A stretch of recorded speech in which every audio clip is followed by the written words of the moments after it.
ఖమ్మం జిల్లా తల్లాడ మండలం పాత మిట్టపల్లి గ్రామంలో హృదయ విదారక ఘటన చోటు చేసుకుంది.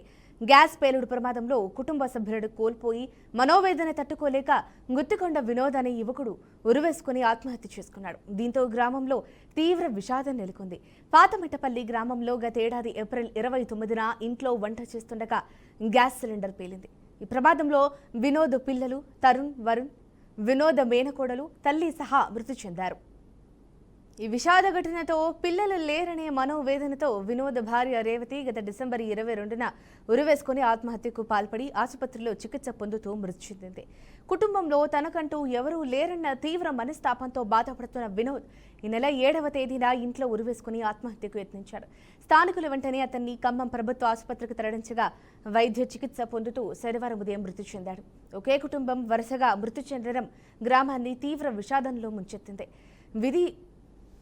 విధి ఆడిన వింత నాటకంలో కుటుంబం మొత్తాన్ని కోల్పోవడంతో పాత మిట్టపల్లి గ్రామంలో శోకసంద్రం మలబుకుంది.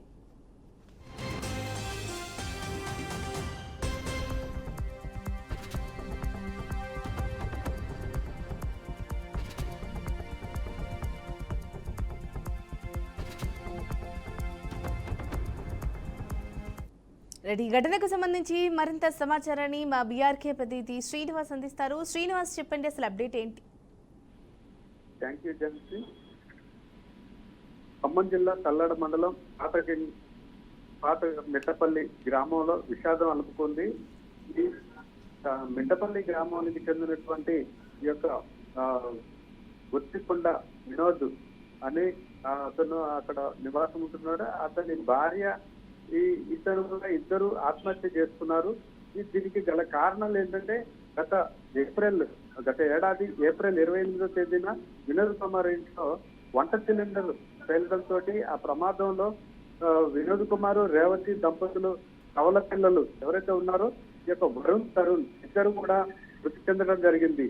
ఈ యొక్క ఇద్దరు కుమారులు మృతి చెందినప్పటి నుంచి కూడా ఈ యొక్క భార్య రేవతి బెంగతోటి ఆమె బాధపడుతూ ఈ నెల 1వ తేదీన ఆత్మహత్యకు పాల్పడింది.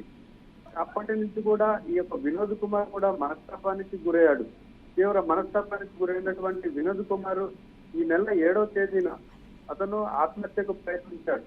ఆత్మహత్యకు ప్రయత్నించడంతో ఈ యొక్క చూసినటువంటి చుట్టుపక్కల వారు అతన్ని ఉట్టిన మెరుగైన వైద్యం కోసం ఖమ్మం ప్రైవేట్ హాస్పిటల్లో జాయిన్ చేయడంతో ఈ యొక్క గురువారం నాడు మృతి చెందాడు.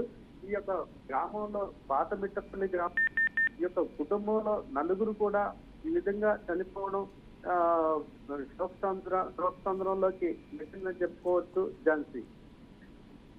Right, thank you Srinivas for the update.